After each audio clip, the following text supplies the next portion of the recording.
It hasn't gone pink yet. There it goes. Okay.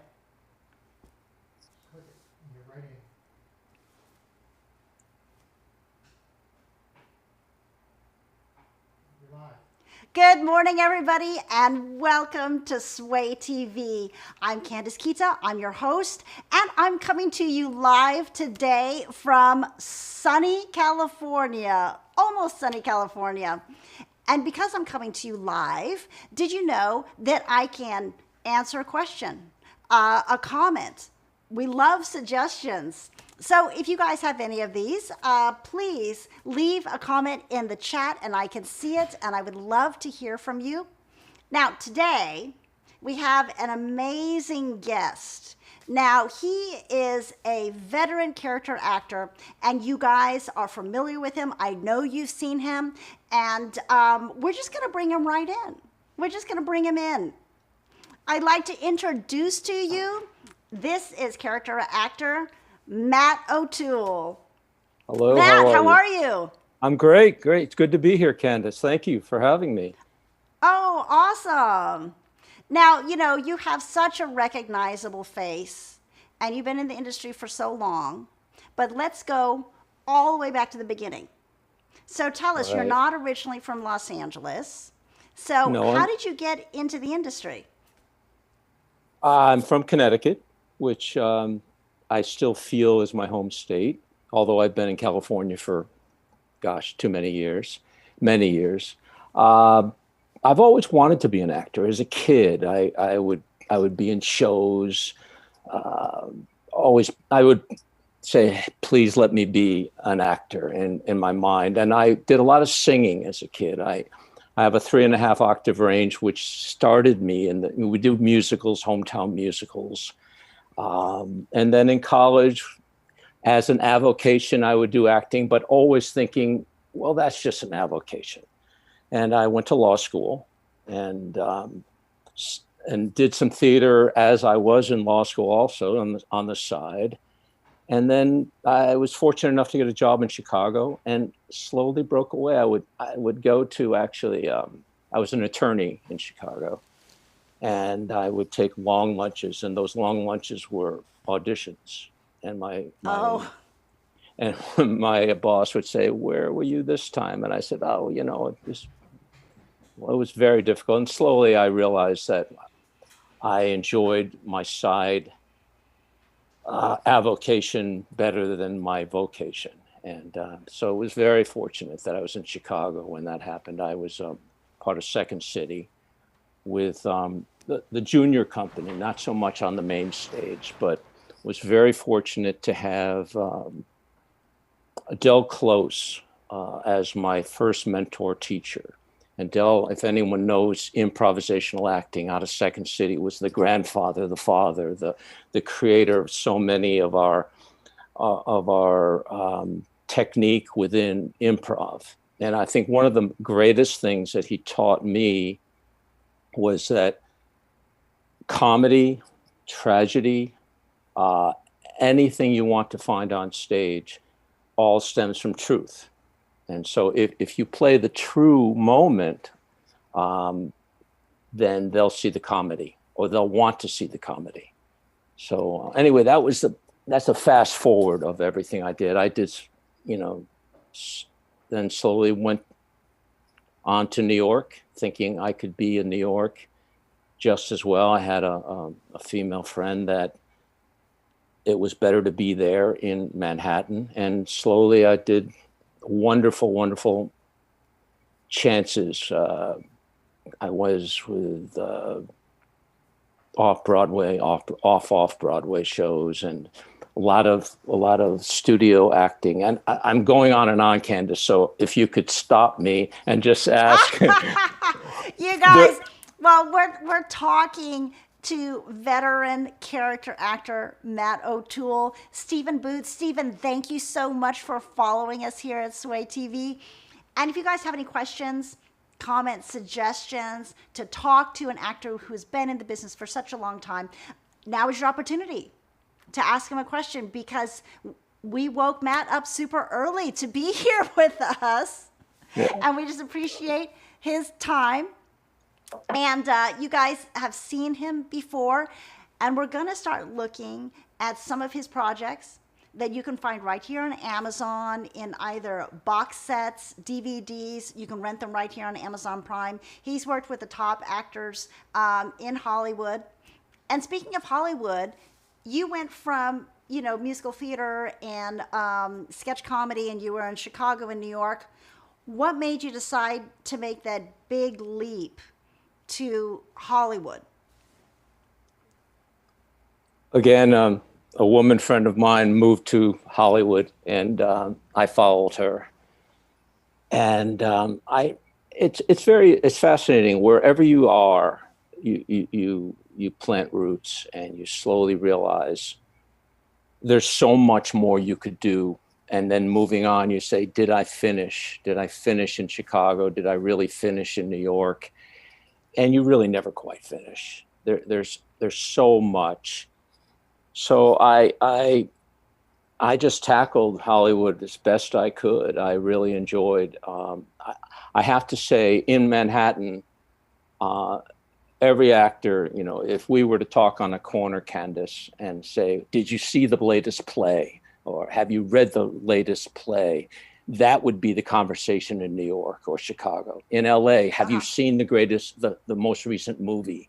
Have you, who's your film actor? You slowly gravitate toward TV and film, even though now it's universal. But I have to say, I've been lazier in Los Angeles as far as stage. I've been fortunate to have some stage production experience here. But as a matter of fact, when we first came to Los Angeles, there were a lot of not disenchanted, but actors without a country feeling, and everybody who had been expatriates from Manhattan. So we started a reading group, because in LA, you get sides, and the most you read are those sides.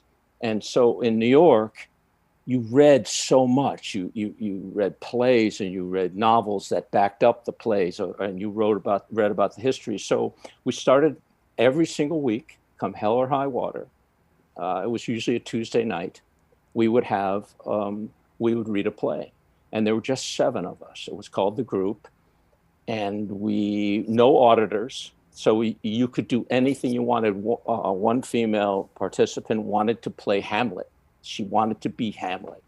So she produced that play the week before. She said, all right, guys, I'm casting the play. Next week, we're reading Hamlet. I'm playing Hamlet. And it was just wonderful, because it kept us understanding the word of theater, which is not the word of film.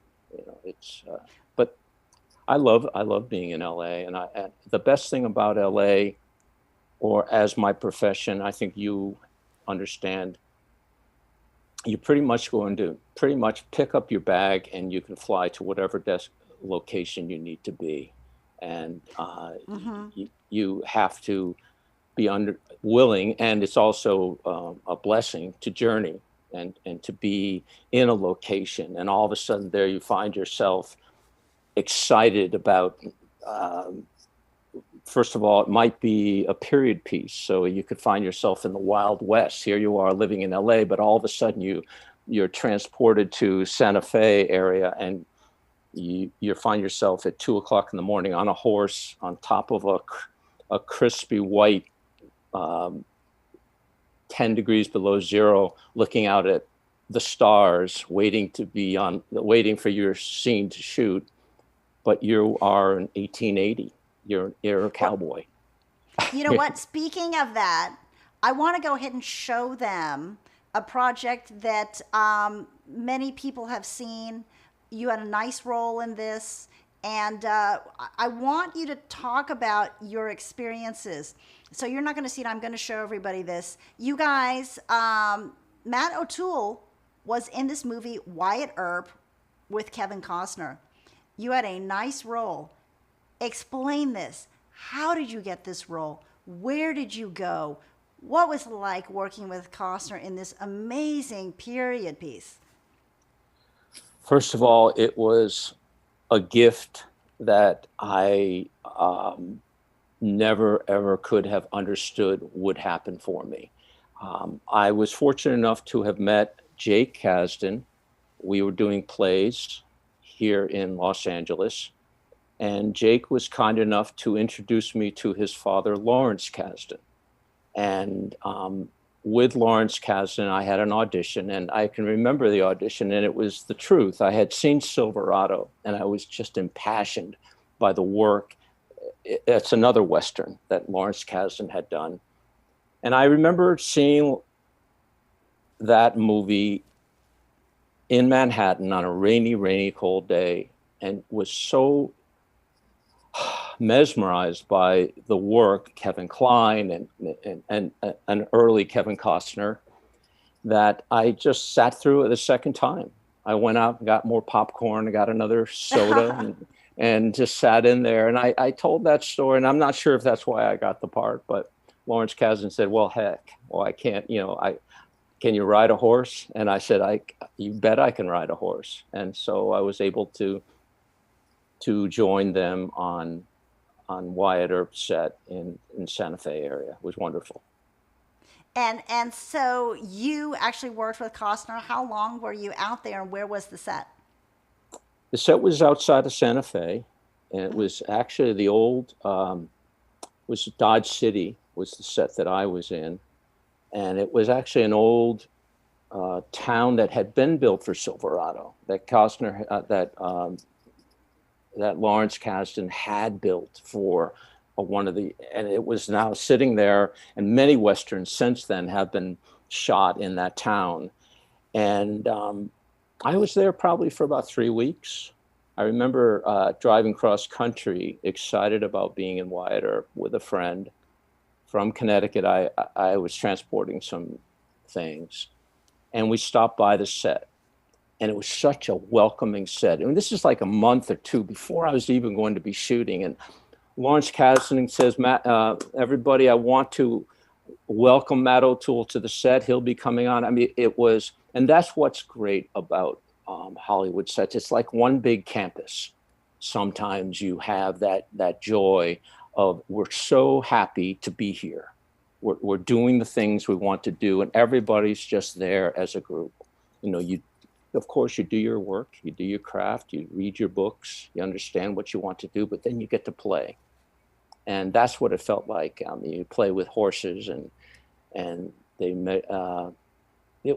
Kevin was really, actually, to tell you the truth, was one of the most professional, kindest, welcoming actors I've worked with in Hollywood. He just, from the first day forward, he said, "Matt, it's so good to have you here." And I think that wasn't just me in particular, it was who he was and how excited he was to be there. I mean, he woke up every day excited to do it again. And it's contagious. It's good. When Oh, you, that's it awesome. trickles. Yeah, You it guys were trickles. talking to character actor Matt O'Toole. Gary's in the chat. He doesn't like my ascot. He says I look like a flight attendant. That's okay. You guys, if you have any questions that you'd like to ask Matt, now is your opportunity. He was just talking about his experiences with Kevin Costner. He was in Wyatt Earp and went to Santa Fe to shoot. And now, did you play the bad guy, one of the bad guys? Actually, I played, it seemed like that, but I was I was Jip Clements and my brother Manny Clements. And we were in off of the open range, cowboys, about 50 of us come barreling down the streets of Dodge City. And we were rough and ready to have a good time. So it wasn't like we were the bad guys. We were just, I mean, Dodge Rough and City was now rowdy. going to, it was, yeah, and Dodge City was now under the control of Wyatt Earp, and Wyatt Earp was going to bring everybody down. And so we came in, and I am, I was fortunate enough to be able to say the one F word in the movie, and that was kind of fun. We did it Uh, without the F word and with the F word. Yeah. So we have a question from Gary. He says, Matt, where did you begin your acting career? In theater or film? I guess he joined a little bit later. Can you explain a little bit about how you uh, started and how you ended up in a list movie with A list actors?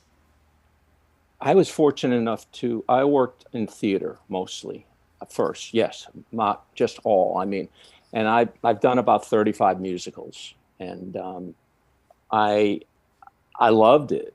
But you basically learn, like in theater, you meet people that are just they're the gypsies in the group or the people, and slowly they start finding other venues, and they'll invite you to do like this wonderful play or this, or the Actors Studio director Peter Masterson directed me in a play at the Actors Studio, and Carlin Glynn, a wonderful teacher, brought us on to plays there. And then Geraldine Page, who I saw me in a play at the Mirror Repertory, basically invited me to become part of her acting class. And slowly people will see your work, and it's not a good acting class if people don't want to work with each other. So slowly you find people you want to work with, and then that happens, and it streams into film. So I did start as a theater actor.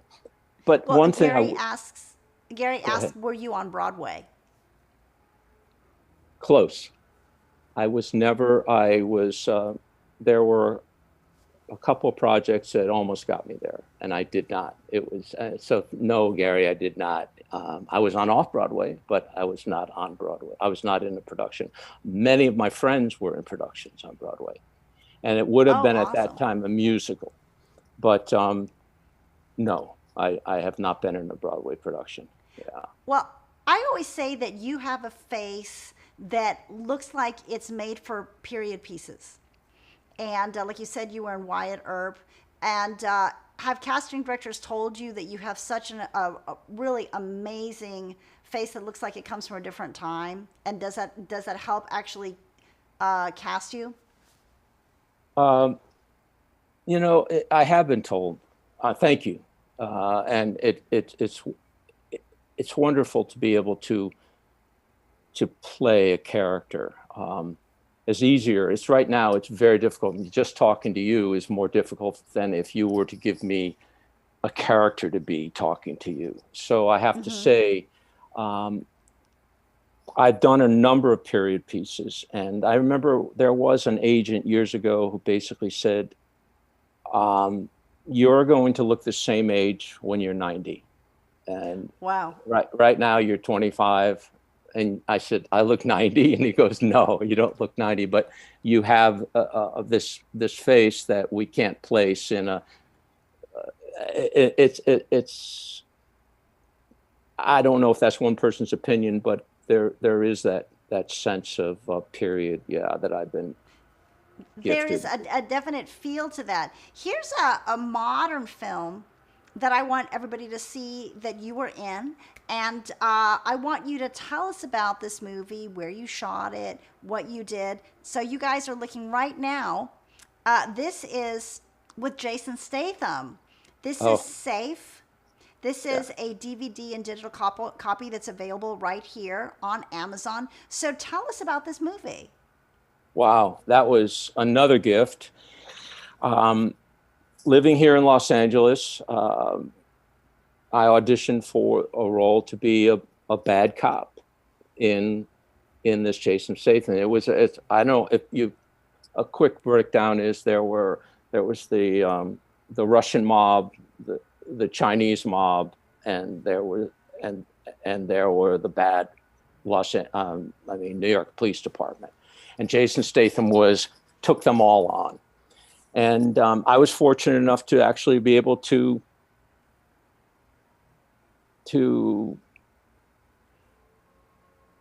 I don't know, I should say kick him when he's down. Jason Statham. Everybody knows that you really, you're going to get one up later on. So not to tell the ending of the movie, but the best thing about that for me is, again, a great group of actors. Joseph Sikora, who's still a good friend, and he moved on to Power. I don't know if you saw that, and he was just a young actor at the time, and Jason Statham was a gentleman and very, very helpful, because he's very good at stunts, And there was so much gunplay in this. And they brought us in about 2 weeks before the movie started shooting, and we had to do drills in the field with using guns and the safety, but also Oh, real guns? and well, we didn't have real bullets, but legitimate. We did go to shooting ranges and all that with real bullets. And I remember there I was looking at.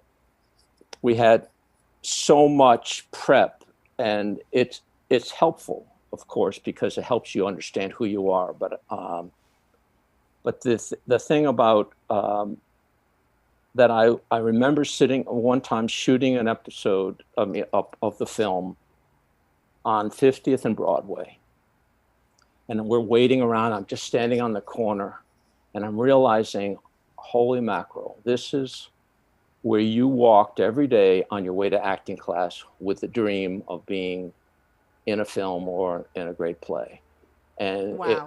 it comes full circle at times. And being in New York and working in Philadelphia at the same time, you just you immerse yourself in that environment. It was good. Thank you for asking that, Candace. It was a lot of fun.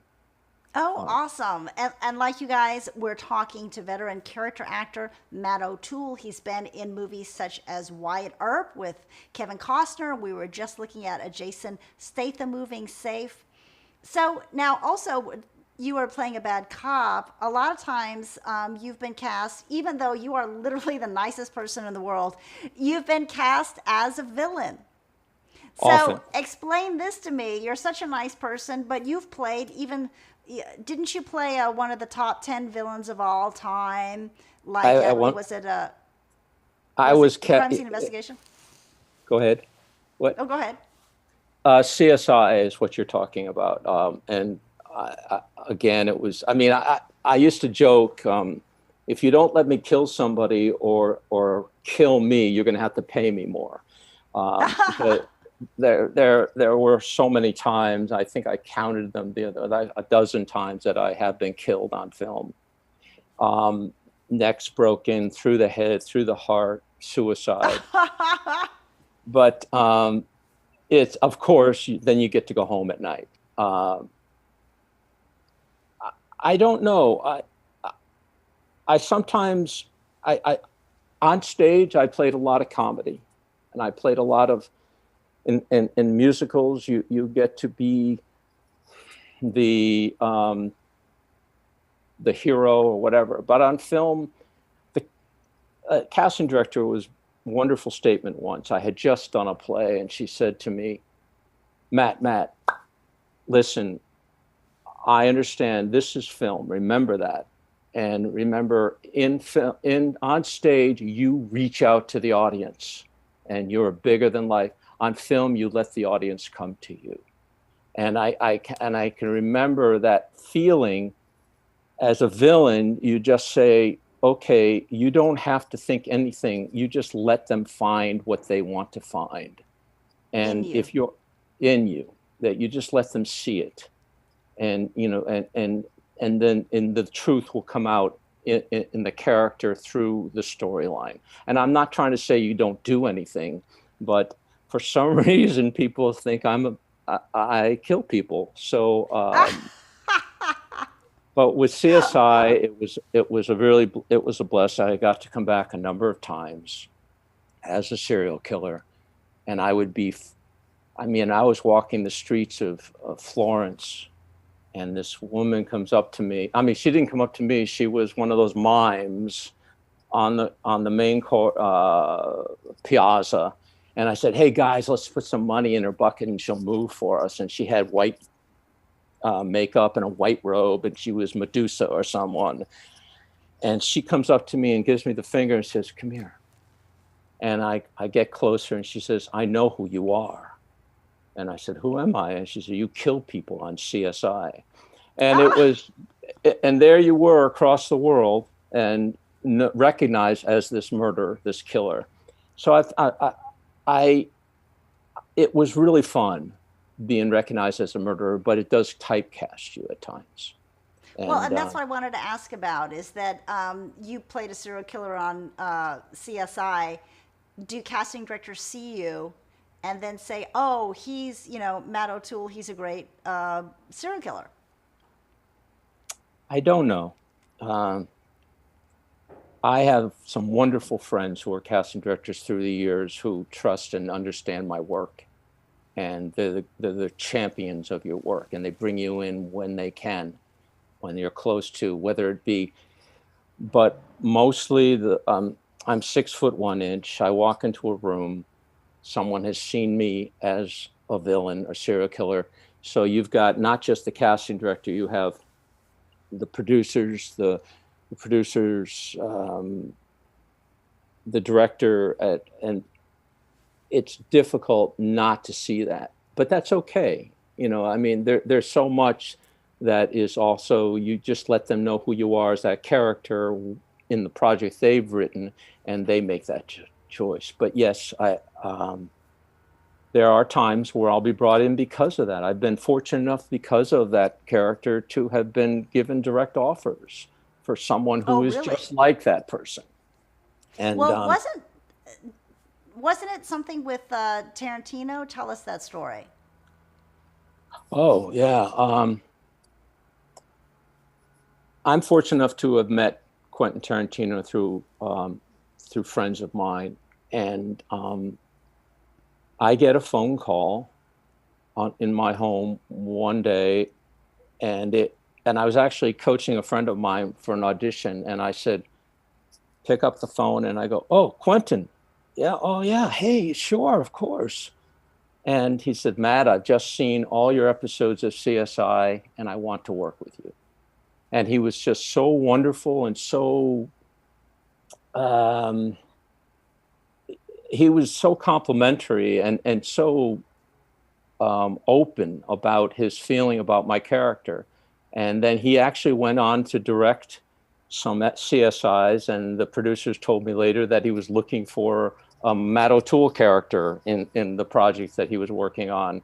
So they said that was a character, that wasn't Matt O'Toole, and it was. But the thing, he that's what's so great about Quentin. Quentin has a sense of fun and style, and he's willing to share that with other people, and I felt very welcomed by Quentin. And I got to be in Kill Bill because of it. Unfortunately, my segments were cut out, but What did you play in Kill Bill, though? just, it wasn't a big role. As a matter of fact, Quentin said, "I still owe you one role," and I said, "Yeah, you owe me, sure you do, yeah."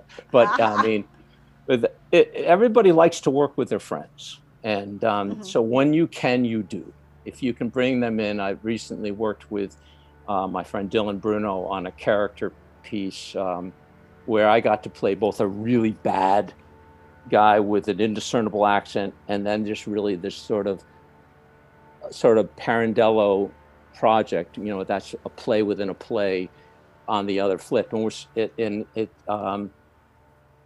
was the most fun because every day you get to go to work with your friends. So it's Well, what are some of the actors that have influenced you into getting into the industry? oh gosh, there's so many. When you're asked this, you think of people you look at and you say, "Gosh, I want to do that. I want to be funny like that person." Like, I mean, Cary Grant. People forget this guy was brilliantly funny, and he just had this ingenuous sense of self. He just sort of allowed himself to be goofy. And then Alan Arkin. You look at Alan Arkin and you say, with one move of his hand, and that, what I'm saying, being silent and let them come to you, you're in tears, like The Heart is a Lonely Hunter. And Gregory Peck in To Kill a Mockingbird. When I was a kid, I wanted him to be my father. I mean, he was just such so you look, whether or not as children or as young adults, whether or not you felt that these people were what made you be an actor, they're the people that told you who you wanted to be as an adult. And then you look back and say, why was that? Like Andy Griffith. I mean, as simple as that wonderful show, The Andy Griffith Show, he was just a really good everyman. he played it. And then Spencer Tracy. So I'm glad you didn't ask me if there's only one actor. There's just so many that are very wonderfully defined within their period. And even now, look at Brad Pitt. He's a character actor. That guy can do anything. And Mm-hmm. anyway, there's a lot of people. Well, are there certain directors that influenced you early on in your career? I don't know if I was privy enough to understand directors that work with. Robert Altman was a wonderful. Gosford Park. I mean, he basically. No, I don't. That's a very difficult question for me because there's so many projects that I look at it through the character development as opposed to the directorial. Um, I'm not sure. Sure. Yeah. No, Gosford Park, actually one of my favorite movies of all time. I love the slow build to it. Just an exceptional movie. Let's look at one of these other projects that you've been into and tell us about your character in this one, you guys. I want you to see Cold Case Files. This is a collector's edition, you guys, so it's a DVD box set. So, what did you do in Cold Case Files? Well, as in Cold Case, they they open up cases that have never been solved, and so um, what's sort of fun about that is they um, they pair you up with someone who is supposedly your younger self, and in this situation, I had um, I had worked on, there was a circus situation where as a young adult, I had done some difficult things, and they brought us back to that whole circus. So here we were again in a period piece of the 70s. Um, Oh, wow. and and what I remember about Cold Case is it was such a welcoming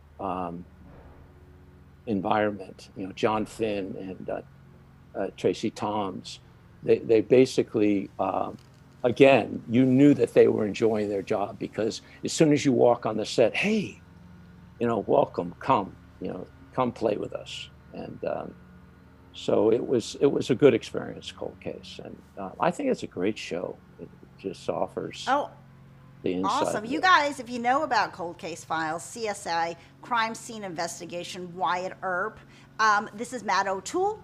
Uh, and Gary's asking, would I play my flute for you for your birthday? That's funny.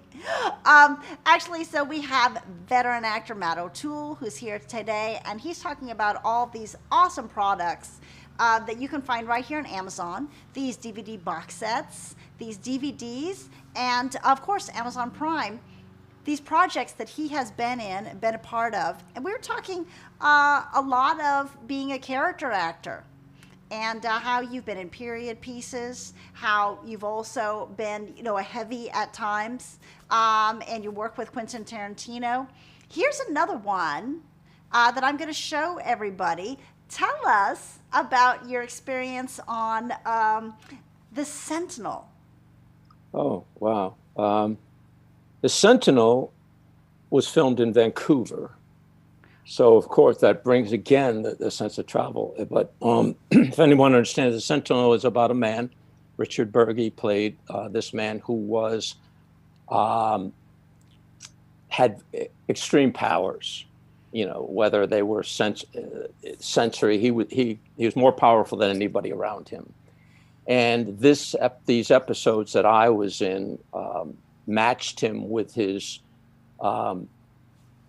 equal. Was actually played by Jerry Ryan, and I was Jerry Ryan's husband in The Sentinel, and it was again, I get killed in this one. I actually have my wife breaks my neck, but it's so easy. But it was a wonderful experience. As again, you remember being on location, and seeing the environment is different, of course, and you're there having a fun time playing. My character was not as significant within those episodes as opposed to maybe other shows that I was in, like let's say Zero Effect or Wyatt Earp or whatever. But it was a wonderful experience working with Richard Burgi and Jerry Ryan, even though she gets me in the end. Yeah. Oh no. Well, that brings up a good point. Tell us what it's like to be an actor traveling. Do you audition and then they just tell you, Matt, tomorrow or you're leaving for out of the country? Like, how does that go? Sometimes it's that quick. Sometimes if it rains, it pours. So I was in Bulgaria working on a film which took me a while to get, and it was working with Lorenzo Lamas and Lance Hendrickson, and it was sort of a heist movie, and I played a good bad guy. So Lance and I were I met Lance. Lorenzo Lamas and I were partners, and a project came through to be in a Steven Spielberg film, and it wasn't a huge part, but I had auditioned before I went, and they were trying to work it out that they could film my scenes, and also keep. But I think they couldn't push the schedule, so unfortunately I wasn't able to get back from Bulgaria in time to work on that. So that would have been quicker. Other times the casting offices are wonderful. I was in a movie in Portland, Oregon, and I found out about that movie when I was in Manhattan working on a film with Kira Sedgwick, and I said, well, I don't know, I can't accept it. And the casting director said, no, just give me the name of the casting office of the other. And they worked it out, and they worked out my scenes. And so sometimes. So did you fly from one to the other? Yeah, I actually flew, I think, an hour. I went home to Los Angeles, packed my bags, and got up to Portland. And how insane. It was wonderful. But I knew in advance that schedule was going to be so quick. Portland, I don't know if this is on Amazon, but it was the Zero Effect with Jake Kasdan directed that, and I'm showing it to you guys right now. And I'm not. What scene are you seeing at this point? They're seeing the Zero Effect. This is a DVD that is available on Amazon. It stars Ben Stiller, Bill Pullman, and Jake Kasdan is the director. And you also can get it on Amazon Prime Video DVD. You can even get it on VHS, you guys. That's crazy. You guys, no excuse not to get this. So this is the one. This was a wonderful experience. John Caglione was the makeup artist who had won an Academy Award for Dick Tracy, and he's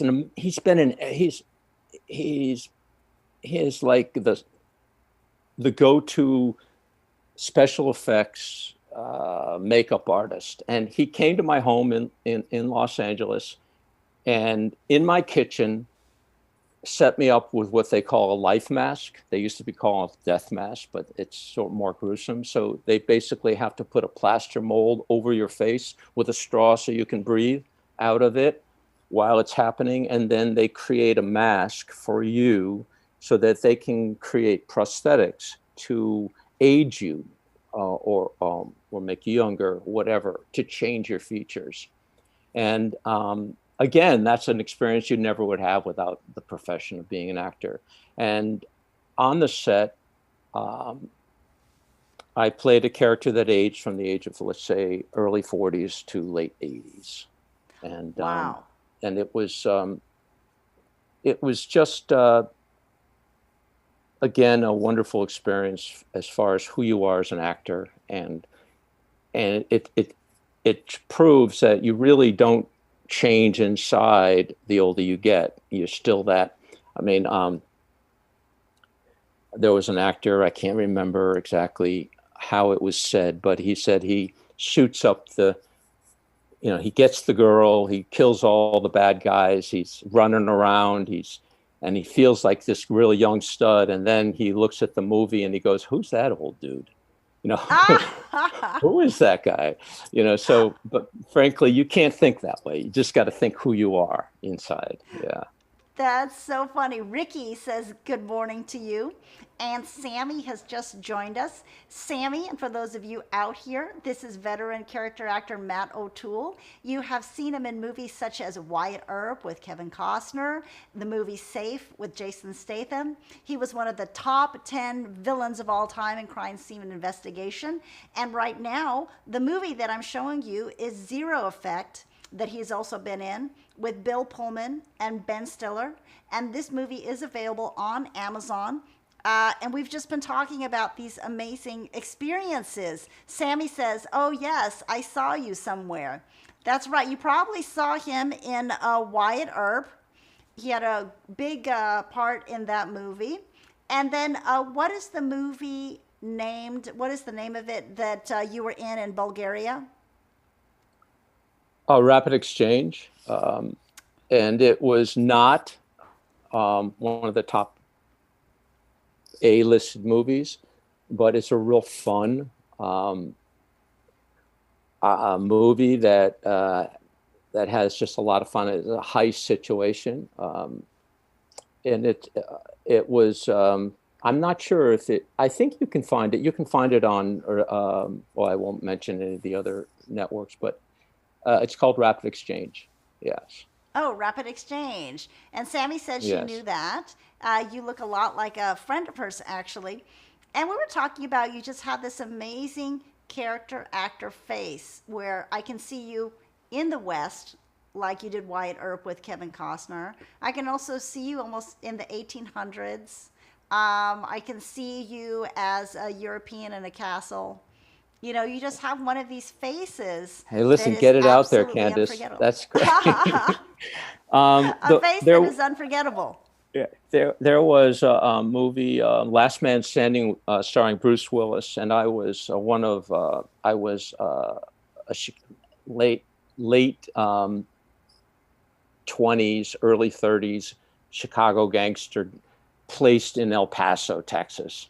And it was Walter Hill directed. It was wonderful. And I got to be one of the henchmen under Christopher Walken. And so, again, I get killed, which is wonderful. Put that on my resume. But the period piece, I think I had 3 suits, because when you get shot or whatever, they have to have a second wardrobe for you. Oh, that's right. Mm-hmm. And this wardrobe is built for you. So you have... and it was a 1920s suit, and you get to walk out. And then there was another movie I was in, This World, Then the Fireworks, that was 50s. So you get to be in 50s. So, and that again was period piece with the hat and the gangster understanding of who you are. But let me show you, because I have everybody looking right now at Last Man Standing. This is with Bruce Willis. It's set in Prohibition, Texas. And a gun for hire becomes involved in a battle between rival gangsters over the liquor business. So what was it like working? And it was great to say, "Hey, are you going to be in that class? I'm going to that class too." And he was very, very welcoming, and actually toasted me when I arrived on the set. Christopher Walken and I, just to be able to watch his presence every day and to see how he prepares for me was a gift. And he just has every nuance that an actor needs to know, and a sense of calm. And here, I remember there was this one moment in between shots, and here we are in the desert of El Paso with just just desert around. And he's in a director's chair in the distance reading a book. Everything's chaos around him, and he's just very calmly reading a book. And you realize that, he just, and then when it's time, he's there. And so that was something that was really worthwhile for me to understand, and it's hard to bring your energy down and to relax oftentimes. But if you can work on that, that's really good. And to make things small, like you said, like Costner in Wyatt Earp, everything is small with him. Yeah. I mean, and he just, because um, what's not said on film oftentimes is so much more important than what is said. So if you can allow the camera to find you on those moments, the story is just tenfold, because we don't need to always be talking. And I remember an old girlfriend of mine once said, Matt, you don't always have to talk. So it was, but it's the same in film. Is that what you mean, Candace? I think. Yes, yes, very, very well put. And we're just talking to veteran character actor Matt Otoole. You guys, he's here for you. We woke him up super early today to get here to talk to us, and we so appreciate it. And you guys, we're coming to you live, so now's an opportunity to talk to him, ask any questions that you might have. And we're just going through some of his projects that he has available right here on Amazon, on the Amazon platform, and either box sets, DVDs. You can rent some of these movies on Amazon Prime. So here's another one. Tell us about this. I haven't seen this one, but I love this actress and it looks so interesting. This is Lost Junction with Neve Campbell. I was fortunate enough to produce that movie. And you also produced this. Oh, wow. Well, it turns out that I was a producer. Peter Masterson, who had directed me in a couple of plays in Manhattan and also directed me in my first movie ever, Blood Red, which was filmed. I drove cross country to be in Blood Red, and was my first movie, and it was Julia Roberts' first movie. Her career is a little different. Yeah, and her brother Eric was in it, and Giancarlo Giannini, and Burt Young. It was a really wonderful, fun time. But as I'm trying to rephrase the question again. I want to make sure I have. Yeah, tell us about this experience doing this movie. Who's in it? And were you a bad guy or you a good guy? As an actor, it was really just fun to do a quick role, but it wasn't anything as an actor. I have to be honest with you. It was producing, and Neve Campbell was. So we produced. We found the script. Jeff Cole wrote it, and he and I co-produced it with Pete Masterson directing. And there was a time where I, as an actor, said, hey, maybe I can produce. And so it allowed me to be on the other side of the camera mostly. And it was, I have to tell you, a wonderful experience, because it's like bringing everybody to the party and making sure that everybody is enjoying themselves and has enough ice for their drink, and is basically well fed, and that was my experience on this Lost Junction. It's actually a cute, wonderful, sweet movie to watch, and Neve Campbell does not disappoint. She brings a wonderful character to this movie, so I recommend Lost Junction.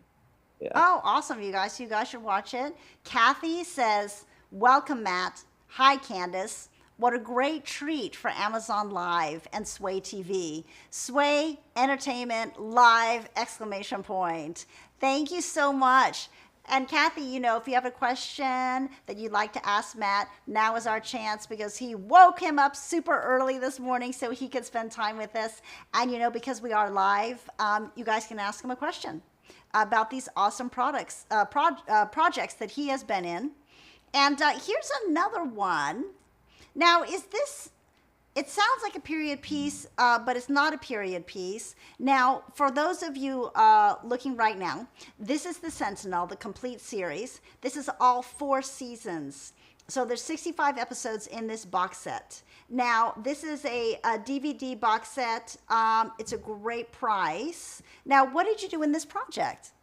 The Sentinel, is that what you're asking again? Hmm. This is the one that was in Vancouver with Oh, okay. and with Jerry Ryan and Richard Burgi, and I played Jerry Ryan's husband, and basically trying to negotiate a situation with the Sentinel.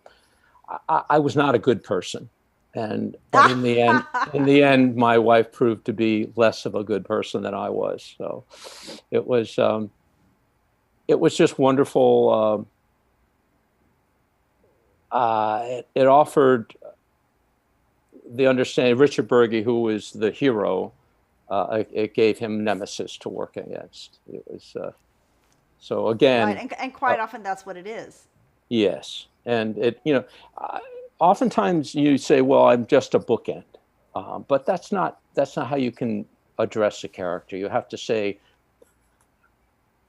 "You are the most important thing in the universe, and what happened before you came in and what happens after you leave, is not important. It's like, where did you come from and where are you going?" And so I feel that your training on stage will help you understand your training in film, because oftentimes you don't have the rehearsal that you need on film that you would have on stage. On stage, you'll be working with the characters for weeks before an audience is in front of you, and you get to read the play and you read it over and over. I remember Geraldine Page, wonderful acting teacher, wonderful actress. She was, I don't know if you understand her work, but she just basically was, as Tennessee Williams once said, she was the epitome of his woman. The woman that he wrote for was Geraldine Page. But I said, how do you prepare for a film? And she said, well, I read the script, and then I read it again, and then I might read it again, and then I put it down, and then the next day I'll read it again. Uh huh. And I said, so you read the script a lot? And she said, yes, you don't work on just who you are, you work on where you are within the project. And slowly, all the pieces of this jigsaw puzzle start coming together. And that that's basically when you arrive on the set of a show that's like the Sentinel, you don't have the blessing to know everything that has happened often, but you say, okay, where do I fit in with this project? Who am I? And Right, right. So you're one piece of this bigger puzzle. yeah, often. Kathy, who just joined us, and she was not here earlier. Do you mind telling everybody who was just joining us, how did you originally get into acting, and then how did you make your way out here to Hollywood? For those of you who didn't catch the beginning. Um, Along the way in high school and in college and in summers of college, you have your, like I lived in a small town in Connecticut, and we had a theater group. And so you have your day job. I was a lifeguard.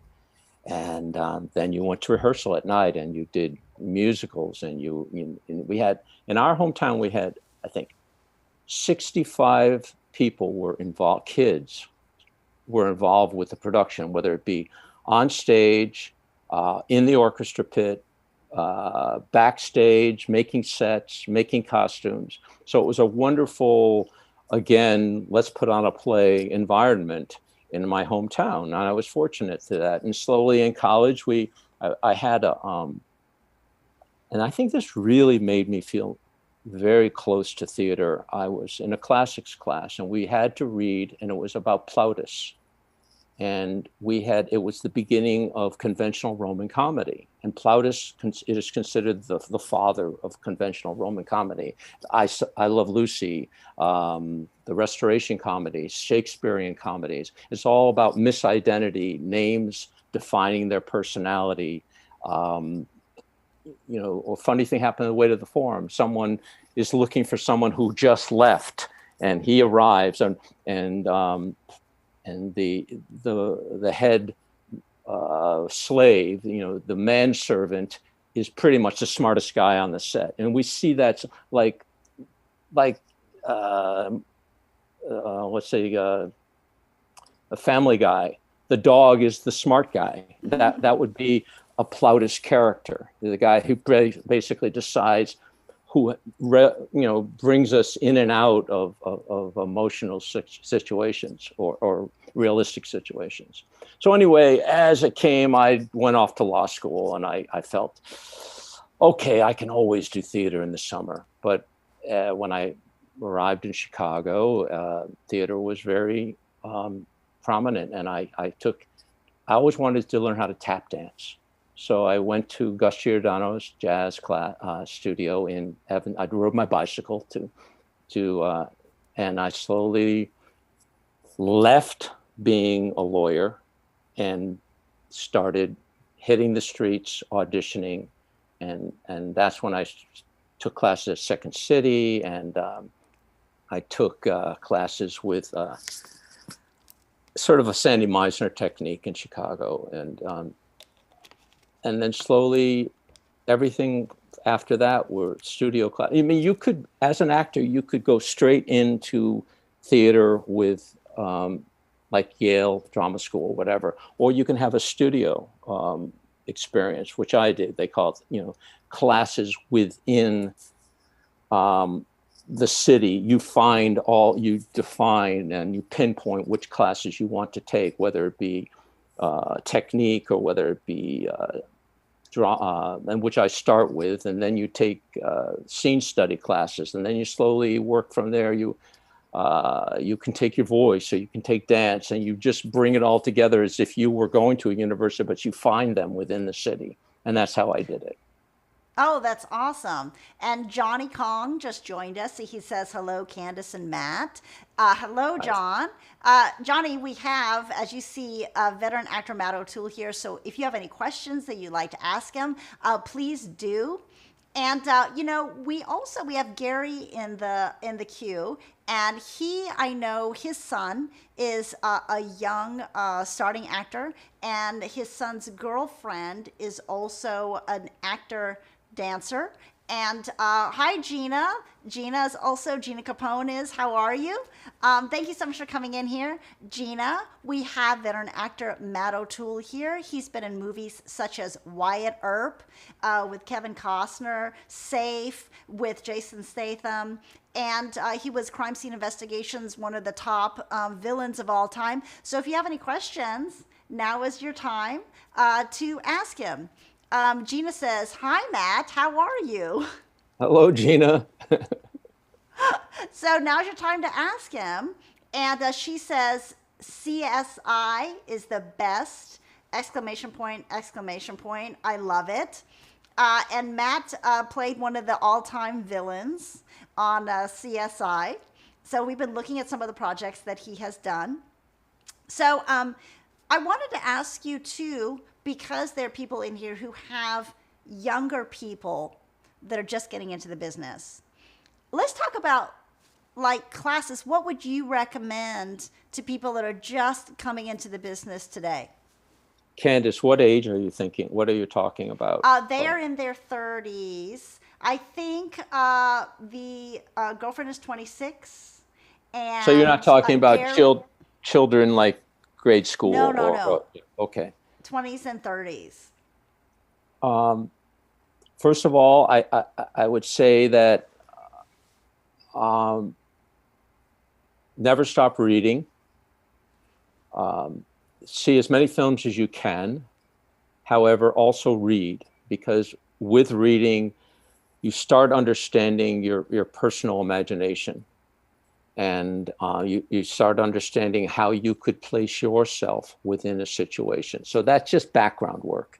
I mean, it doesn't matter what you read. I suppose you could read, Ernest Hemingway, or you could also read wonderful spy novels, or you could just read wonderful anything, just to make sure that you read, and read as many plays. Plays are a wonderful backbone of character development. And so, although I think French's is closed, you can get plays online, but some of the classic plays are, anthologies of great playwrights would be a wonderful beginning to do your own homework. And not only stay clear of them, but in addition to in LA, they give you these audition classes. I think what you need to do is have a technique class to understand who you are, where your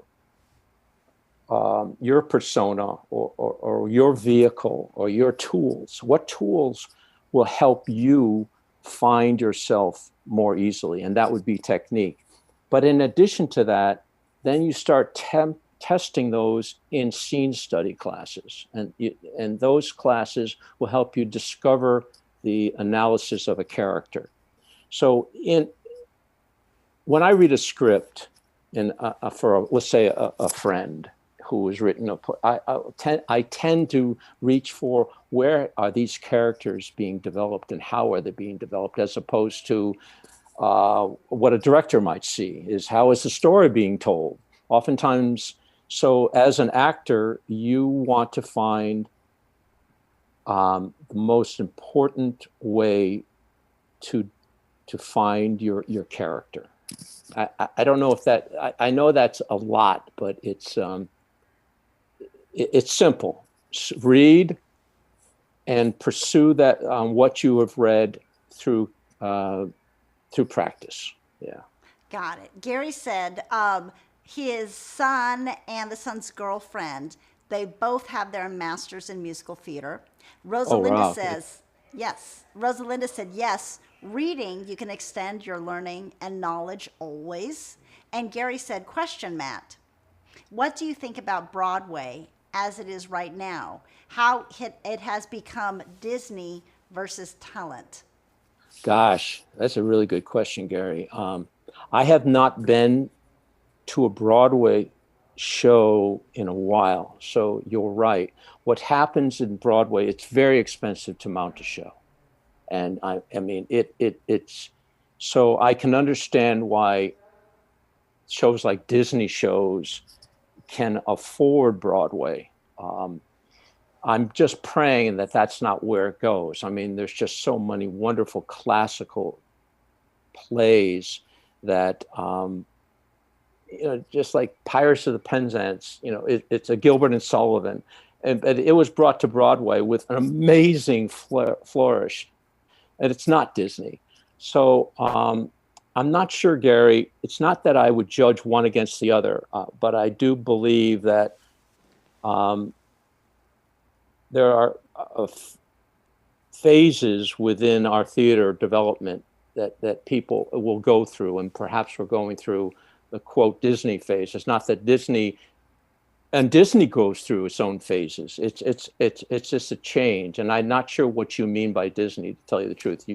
He specified more. He said, my point being, Doogie Howser getting the lead versus so many talented people out on the streets. So somebody like with a name like Doogie Howser getting a lead versus so many other talented actors and actresses with no name not getting roles on Broadway. Well, Doogie Howser, he's a wonderful actor and he's a great showman. So I think he's earned his ability to basically to bring a show from beginning to end.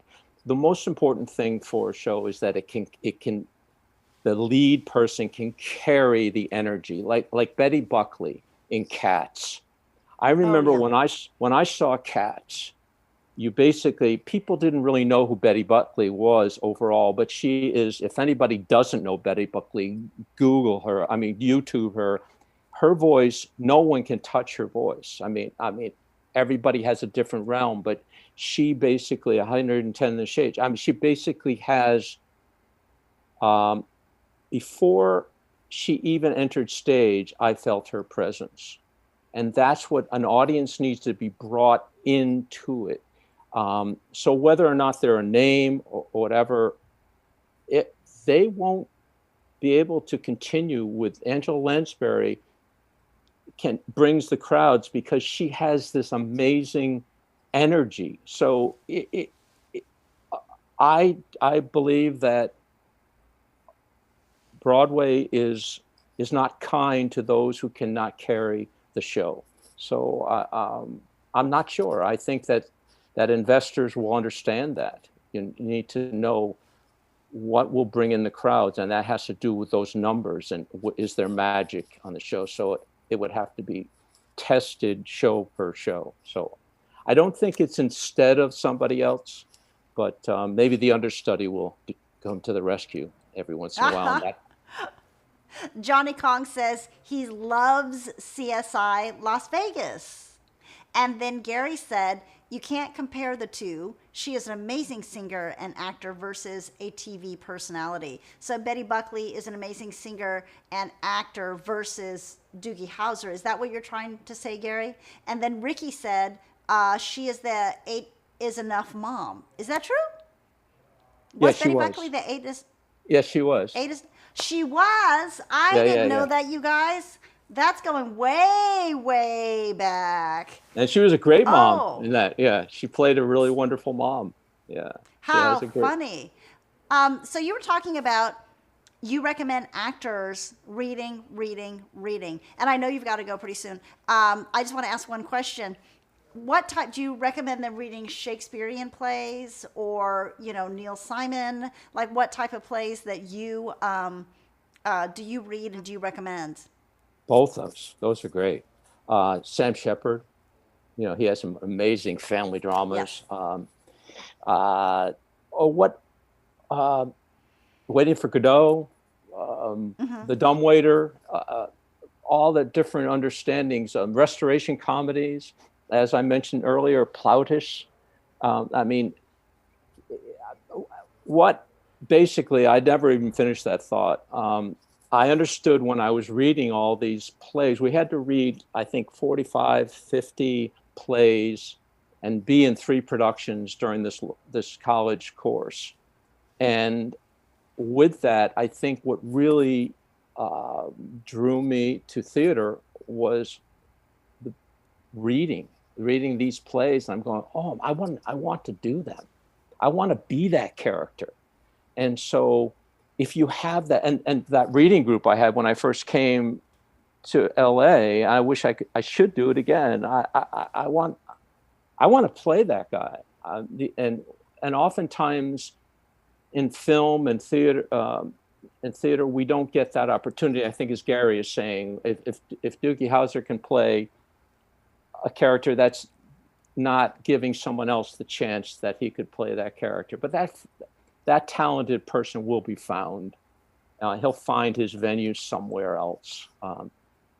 So yeah, Shakespeare, Sam Shepard, Neil Simon, all of those are great playwrights who understand character development and a story, a beginning, a middle, and an end to a story. It's great. Awesome. Ricky said he loves 8 is enough.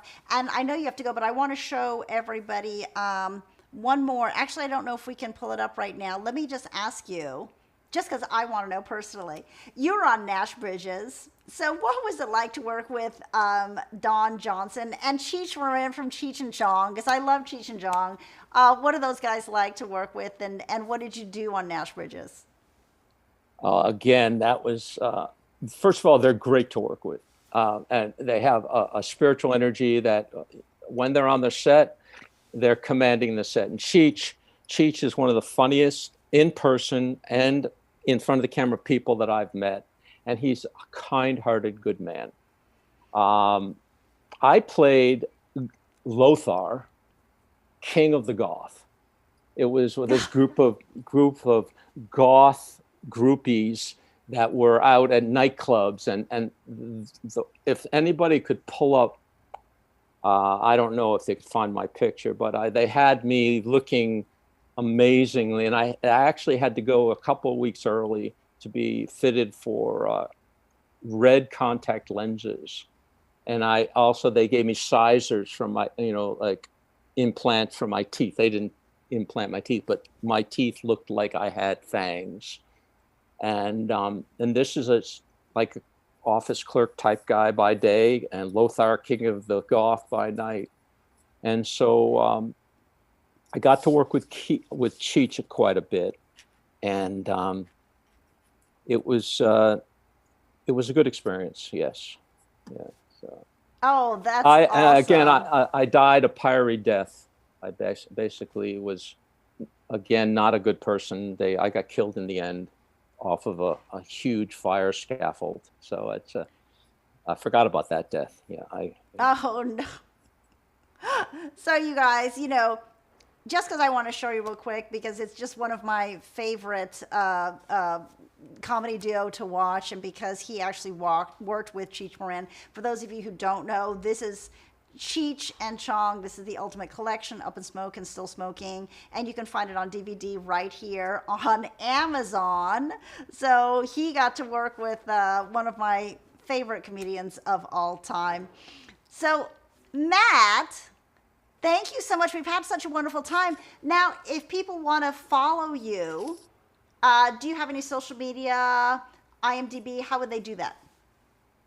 IMDb, and I do need to update it from time to time.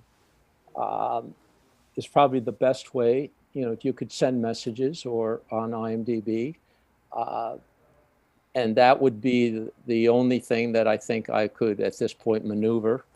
But I'm and IMDb is actually a wonderful cross. They don't give plays, but it'll show most recent projects and or communication on that. This has been fun, Candace. I mean, there's so much more. You start thinking. You brought up some questions about my own experience in this. Then I'm thinking, well, wait a second, I've got another story. And then you say, what did I forget? And you realize that. Oh, wait, before you go, tell us about your Clooney story, because you're friends with George Clooney going back for so long. I am friends with George. When you say my Clooney story, or what do you mean by that? Yeah. Well, that, you guys used to play tennis together, and you've known him for many, many years. George, we used to play touch football. We had with Tommy Hinckley and Tracy Needham, and we had it was just basically we'd find an empty lot wherever we could, and a group of us would always get together and play touch football, often. And he played basketball with the group. I was not at the Y. George is again funny.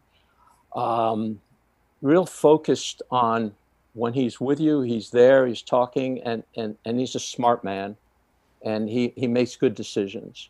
And even as a young, before ER, before any of that, you saw this really human being with George Clooney. Good man. Yeah. But yeah, it's fun. Back in the day, you say, wow, that seemed like yesterday, but we all come out here. We're in Los Angeles. We figure out what can we do, and I think an advice I would give to anybody is be in as many projects as you can. Like the young actors, Andy's daughter. Find as many groups that are working and are creating that you can, because with that, work begets work.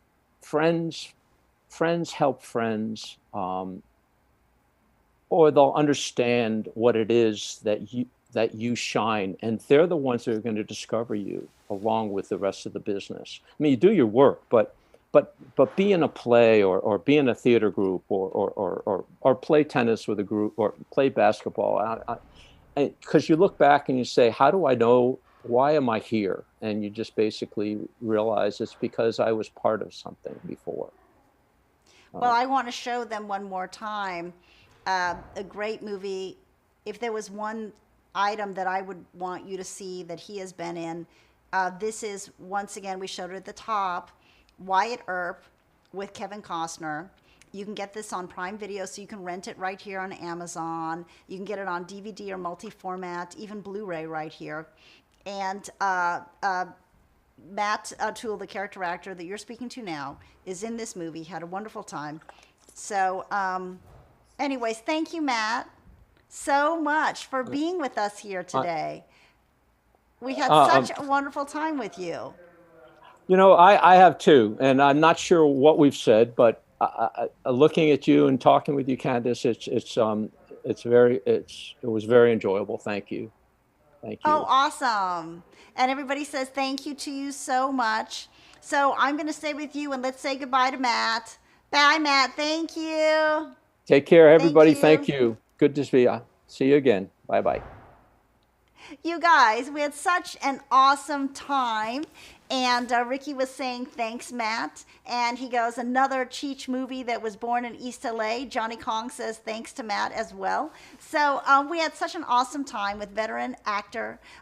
He is a stage performer and he's a well-known actor here, a character actor in Los Angeles, Matt Otoole. And you know what? We encourage you to check out all these movies that are available on Amazon, either on box set or DVDs, Blu-ray. You can rent them on Amazon Prime that he has been in. He's been in some of the great movies. He has been in some of the all-time big movies. And you guys, I think it's an awesome opportunity for you on the weekend. Say you want to binge watch something. Definitely. I would love to see Wyatt Earp, and I am going to see him in there. So anyways, you guys, thank you so much. We've had such an awesome time today. Now, I want to show you, because I didn't get a chance to do it over there. I want to show you some awesome Sway TV merch that you can get right here on Amazon. So let me, oh wait, Ricky says, I have Wyatt Earp. I watch it about once a year. Really? So, you know, Matt is in, the actor that we just had, he is in the movie Wyatt Earp. And he told us about his adventures with Kevin Costner and shooting on location. And it's just an amazing, amazing movie of the Old West. Don't you think they need to make more Westerns? You guys let me know. Because I always think, I'm from Texas. I love Westerns, and I really think that genre has not been touched upon recently. Ricky, do you think that they should make more Westerns? I think so. Love Silverado. Just amazing, amazing time in our American history, right? Ricky says he loves Westerns. I do too. What are some of your favorite Westerns? Once Upon a Time in the West is one of my favorite spaghetti Westerns. And, you know, that's a great, great movie just to study anyways. The art of the spaghetti Western, I think it's Sergio Leone, right? In the 1960s. And it was one of the times, I think that it was it Henry Fonda's only bad role? When he played a villain, the only time in his career. Let me know if that's the case. Oh, that's right, Tombstone, you said, Ricky? Great movie. Outlaw Josie Wales. Yes. You're right, Ricky. That is a terrific Clint Eastwood movie. Love it. Johnny Kong says, I miss Austin music. You know, Austin is a hub for music, isn't it? And Waylon and Willie and the boys. Austin music is terrific. I'm from Texas. Gary said, yes. Oh, so what about my ascot? You know, I just wore this today just because. Obviously, everybody says that I look like I am going to be on American Airlines flight with you. Would you like coffee, tea, and don't forget to look at the exits on either side of the plane. Ricky says, How the West Was Won was an awesome TV miniseries.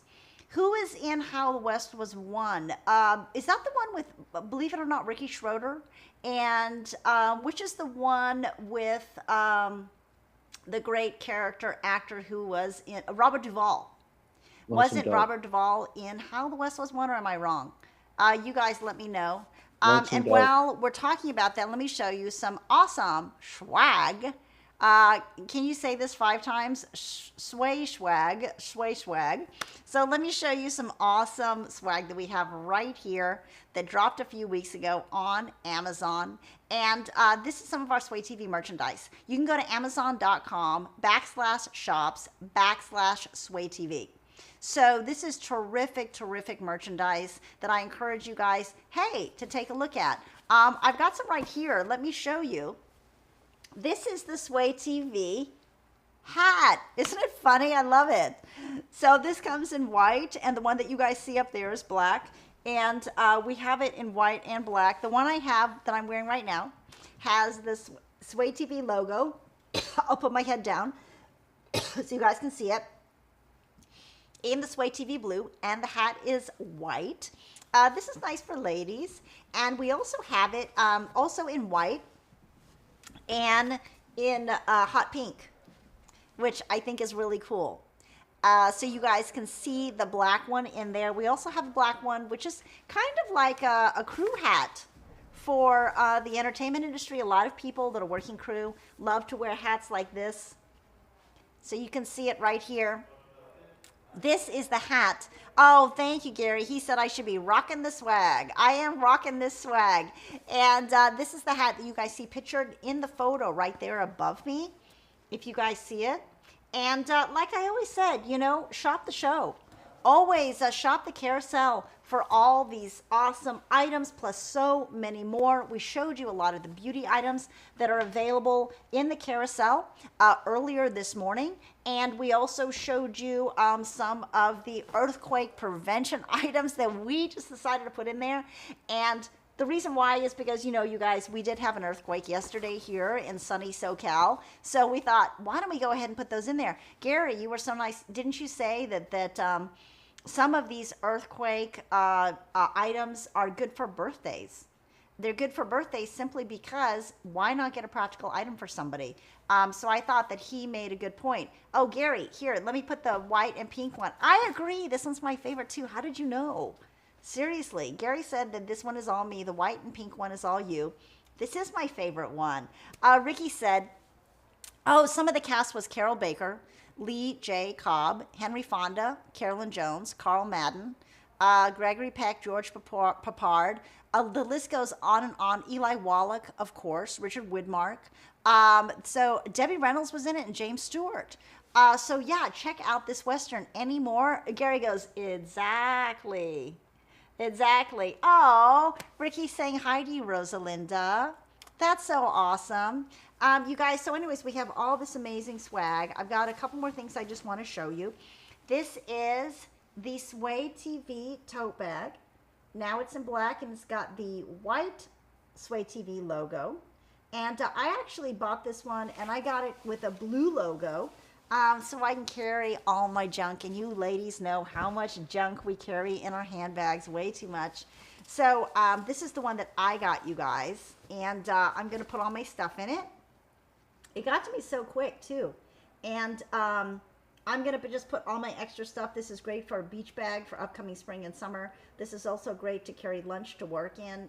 This is great for children to going to school for your book bag. And it's very, very durable. So I love this bag. And we also I got this for Doug Jeffrey, Fit Over 50, and he loves this shirt. As you can see on the Sway TV page I have up, this is the Sway TV men's long sleeve shirt. This is done by Champion, and you know, Champion is such a great, great brand. Very durable and very well known. This is the black men's long sleeve shirt, and it's got the Sway TV logo in blue, in Sway TV blue. So he's been wearing this shirt the whole time, and he's having so much fun with it. And of course, you know, because it is not quite summer yet, this is perfect in the morning, which I love. And you know what? Andy, our producer today, he has this on. This is the Sway TV sweatshirt.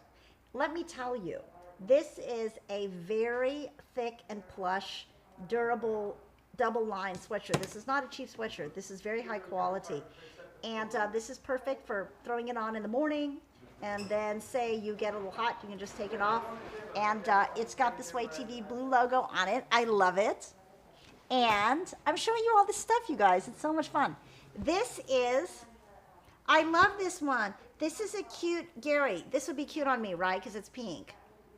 This is the Sway TV tank top. I haven't showed you guys this before. You can see it. It's pictured right there. So I would wear this. It's kind of like a vintagey black color, so it's kind of charcoal gray. I would wear this with leggings and another shirt underneath it to work out in. It's very cute, ladies, and it's made of this really super, super soft material. Gary, isn't this awesome? Because it's pink, and I love this color. It's hot pink. So you guys can see this. It's right there, right below me in the picture. And once again, I always encourage you guys, no matter what, just shop the carousel, shop the show for all these neat items. Oh, Gary, thank you. Gary goes, I agree. And this is the ladies' exercise top. This is perfect for spring and summer. And as you know, Shay J, who is here all the time. She actually debuted this, and she worked out in this suede TV blue top just the other day, which I love. It is very, very cute. It's comfy. You can see it in blue, like this one right here, and then it's also available in pink. And you can see it right there. In addition to all these items that I just showed you. Oh, thank you, Gary. He said I could wear a potato sack and look amazing. Thank you, but not an ascot, right? Not an ascot. So you guys, if you look right there, these are all Sway TV fun items. And we have a mug that I usually have around here. You guys have seen it, the Sway TV coffee mug that everybody uses here. And also, I love the Sway TV flip-flops. Can you see them? They're over here. I'll put my finger that way. This is perfect for summer. So Sway TV flip-flops. So I just encourage you, go to amazon.com/shops/Sway TV. Check out all this amazing merchandise. These are our own items. Now, you guys, I want to show you this because we never got a chance to look at this stuff the other day. And this is all from Allure magazine. This is so cool. I want to show you this Allure Beauty right here. And basically what it is how many of you ladies, oh, but ladies, make sure you get your pedi. Thank you, Gary. That is important. And I know that men pay attention to this. If you get a nice pedicure, then you wear flip-flops. It looks super cute for summer and spring, right? So don't forget to get a cute mani and pedi when you head out to the beach, because guys like Gary notice things like that, right? Eutechia. Oh, wow, you're looking so sporty today, Candace. Oh, thank you, David. This is David Nguyen, you guys. This is David. You might know him here as Eutechia. He's got a stream. He gives away a giveaway every single day. So I encourage you to check him out, Eutechia, here on Amazon. Don't you give away one RGB keyboard a day? This is what I think. Gary said, oh, hi, David. Eutechia is, wow, you remember my last name. Love. Of course. How can I forget your last name? Oh my gosh. You know, and David, since he's here, I'm telling you, he is such a wonderful supporter of us here at Sway TV since we first started. Yes, he goes, I give away one RGB keyboard a day for the last 50 days or so. Wow. So you guys have to check him out. Go in there right now to check him out. Gary said, David is it's my birthday tomorrow. I deserve a keyboard, don't you think? Ha, ha, ha. Yes, you guys. If you're just joining us, you know that it's Gary's birthday tomorrow, and it is a milestone birthday. Gary's not, I know, but Gary's not letting us know. It's between 20 and 40, right, Gary? And so it's his birthday tomorrow. Oh, David says, a happy birthday, Gary. Ricky said, oh, you won one of those RGB keyboards the other night from David? That is awesome. That is awesome. Yes. And Gary's reminding me tomorrow, if he comes in, we're all going to sing happy birthday to him. So you have to remember, I'm going to sing horribly off key.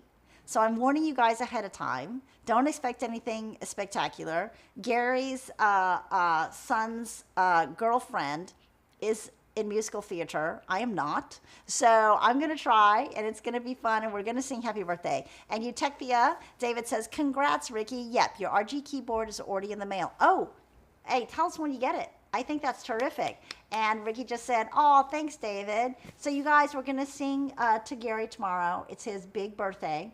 We're very, very excited about it.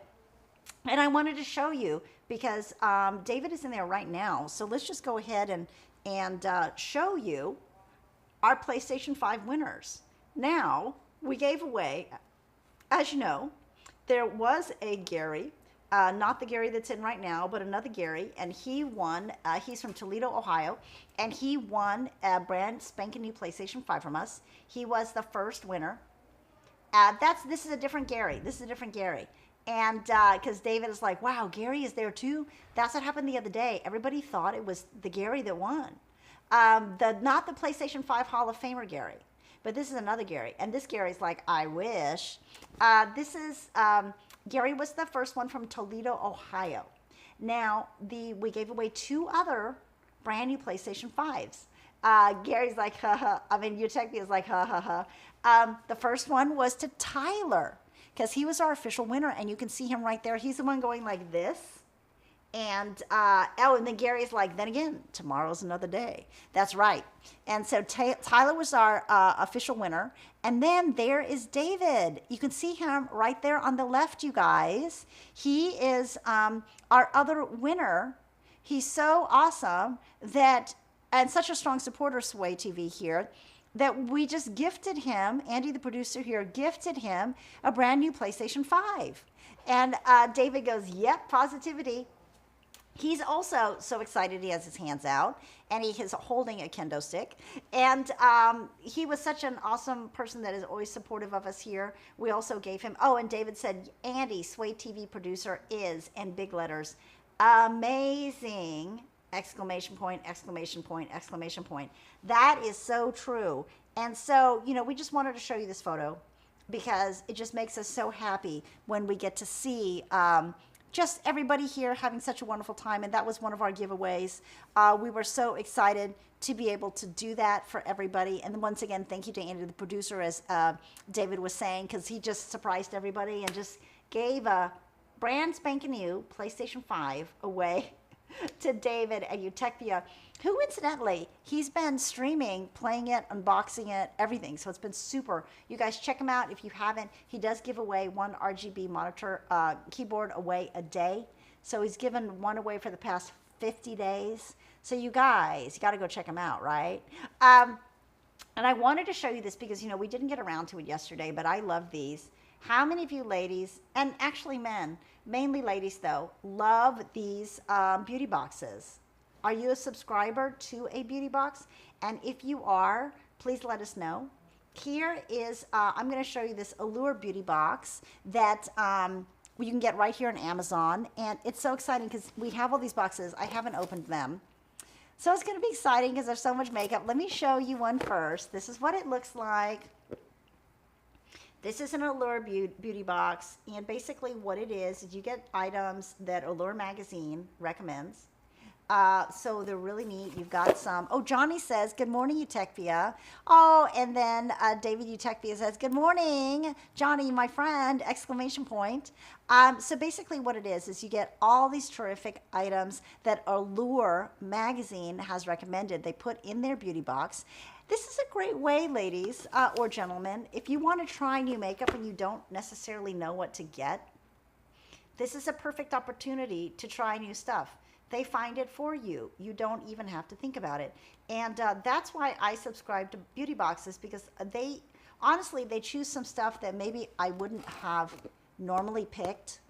I would have missed it off the shelf or missed it off Amazon, but I've actually reordered items when I got a small trial. I loved it so much. I was like, oh, I would have never, lotions and creams basically are the ones that I have reordered over and over again. So why don't we open up this Allure beauty box and see what's inside? I'm so excited. Ooh, okay. Like I said, I've never opened this up, so this is new for me too. Now, this is a pure cotton sheet mask. This is for a revitalizing mask, and this is to firm, brighten, and moisturize your skin. So you guys know these like Korean masks, they're so popular right now. So you just cleanse your face, you put this mask on, you can leave it on for 10 to 20 minutes. I would do something in the house or just relax, watch a show. You could do this on the weekend, it'd be so much fun. So this is the beauty mask, we got that. Then we have an explanation of what is in it. This is so much fun. Now, these are all full-size products too. So in this one, we got a beauty resurfacing compound. So this basically exfoliates your skin. I need something like this because it's really important to exfoliate your skin on a regular basis. If you don't, what happens is your skin can look dull and lifeless, and it loses its luster. So here's one. One day, you guys, we're going to have to use these. Right now, I'm just opening some boxes for fun. But when we go over to the beauty section, we'll have to use these. Like I said, these are all full-size products. Christopher Robin Crème de Jour au Bois de Santal. So this is a hair cream. So this is a leave-in hair cream, and it smells of sandalwood. It is French. And so we'll have to use this too. This will help repair your split ends. This will help with frizziness. I got a ton of frizziness in my hair. It drives me crazy. So this is a lip advocate. It's called Floss. Ooh, what is this? Let's open it and see, you guys. I have no idea. I love, this is like Christmas. How many of you guys think that when you're with Amazon, it's like Christmas, right? I feel like it's like Christmas. Oh, this is, a lipstick lip balm. Look at the color. I love this. I'm gonna have to use this. All right, so I won't use it today, you guys, but I'm definitely gonna use it later. It looks like a nice natural nude. So each one of these boxes is different, and we just went ahead and ordered a couple just for fun. These are, you know, if you go to Ipsy, Ipsy a lot of times has a lot of trial size products, and that's fine. I love trial size. I have nothing against it. These Allure Beauty boxes, here's a new one, you guys. Ooh, sounds like it's got a lot. These actually have full-size products, so it's super exciting. So, okay, you guys, so I'm going to open this one. So, once again, oh my gosh, there's so much in this one. Why does that one have a couple and this one has a gajillion pieces? Oh my goodness. Okay, so what we got is Loctane, which I love. This is a night serum. You guys may see them in the mall. So this would be good for your under eyes. I'm gonna smell it. It's unscented. It smells like nothing, but it's a night oil. Oh, it's so soft. We're gonna do a beauty segment with all these products later because I'm so excited about this. This is a True Plus Delicious Super Moist Lipstick. Let's open it up. I'm definitely gonna try this because it looks like it's a nude color, which is perfect for everybody. And once again, this is just what's in the Allure. Oh my gosh, look at this cream lipstick, you guys. Yes, Rosalinda said, is this one of the products in the Allure Beauty Box? Yes, Rosalinda. We are opening up one of these Allure Beauty Boxes. This is the first time that I've actually gone into these beauty boxes. I have not seen these products before. Look how much comes in this one. Can you see? I don't go like that so it'll fall out. Look at that. Let me count. These are all full-size products. 1, 2, 3, 4, 5, 6. 6 full-size products in this Allure Beauty Box. And what I was saying is what I love is they pick things that maybe I wouldn't pick. Do you feel that way, Rosalinda? They pick things that maybe I would not know to pick just simply because I wouldn't have thought it. So here is a blush duo by the Beauty Crop. Oh, look, this is, oh my gosh, this is a cream and a powder, you guys.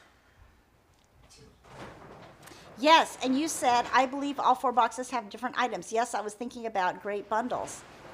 Each one of these boxes has something different. I'm going crazy. It's like Christmas right now. So this is a cream blush and a powder blush, but they're comparable and they are in the same little kit. So this is cute because you can just snap it and go throw it in your handbag. Like I said, we'll be trying these later on, maybe tomorrow. I'm really excited. Now this one is Saturday Skin Rub-A-Dub. This is a gel, and this exfoliates your skin. So that means, you guys, I'm going to come in here with no makeup one day, and let's just do this. Don't you think? Let's just try. So anyways, you guys, these are all amazing beauty boxes from Allure. So tomorrow we'll take a look at all this stuff. I just wanted to give you a sneak peek. So you guys, we had such a wonderful time today. What did you guys think of the guest? Let me know what you thought of our guest, who has done so many projects. You guys, he's been in A-list projects with A-list stars. And like I said, was in Kill Bill. He was in Wyatt Earp. He was in so many of the other projects that you know and love. And I encourage you guys to check them out on Amazon. Check them out on Amazon Prime. You can rent them there. You can also get DVDs. You can get box sets. You can even get Blu-rays. And yes, I actually saw some VHSs, so I don't understand that. But anyways, you guys, thank you so much. I had such a wonderful time with you guys today. Hold on. Let's see.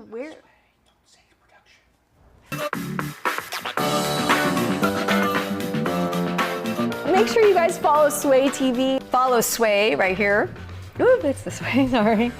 Corey says, thank you, Sway TV. Shakira says, thank you, Sway. Yes, guys, it is so much fun. We love Sway TV. Talk to all your friends and your family. Let them know about Sway TV. Enjoy the rest of your day and have a Tambay party. Thank you, Sway TV. Amazon Live! Woo!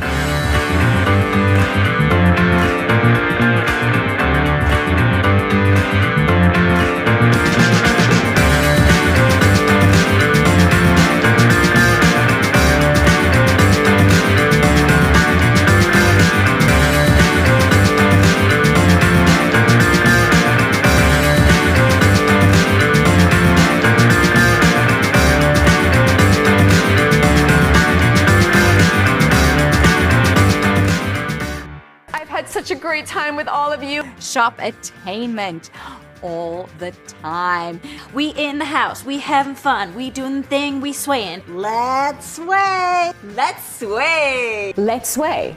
Let's sway. Let's sway. Let's sway. Let's sway. Let's sway! Let's sway. Let's sway! Let's sway. Let's go, let's sway! Stay tuned! Woo!